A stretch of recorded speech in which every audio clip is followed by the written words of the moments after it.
am Dr. Gurpreet Singh, consultant urologist at Levasa Hospital. So today we will be talking about a new procedure which is known as UroLift for benign enlargement of prostate.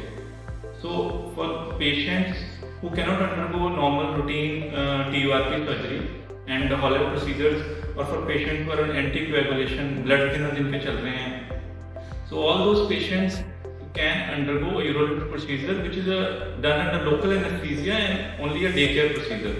So usually the patient comes to our OPD in the morning and he is admitted, taken up for surgery after certain routine blood investigations and all.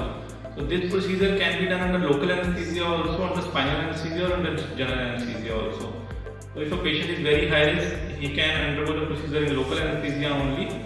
In this procedure, we go through the urethra and we apply certain clips on the prostate.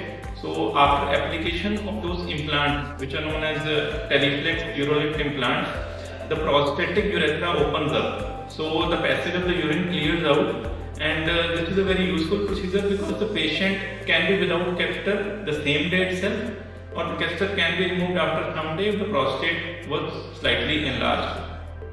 So usually before this procedure, we take the patient for cystoscopy. Cystoscopy हम एक दूरबीन के जरिए अंदर जाके देखते हैं कि प्रोस्टेट कितना इलाज है, कितने लेटरल लोब्स इलाज है, कितना मीडियम लोब इलाज है. उससे हमें अंदाजा लग जाता है कि कितने क्लिप्स लगेंगे और कितने इम्प्लांट लगेंगे. So उसके हिसाब से we take the patient for placement of implants.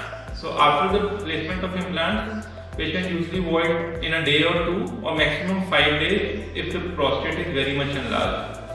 So the post-operative results are also very good. Long-term results for 5 years are also very good. There is very less need for retreatment and much better than TURP and HOLEP, and very little risk of bleeding in these cases and very little risk of anesthesia.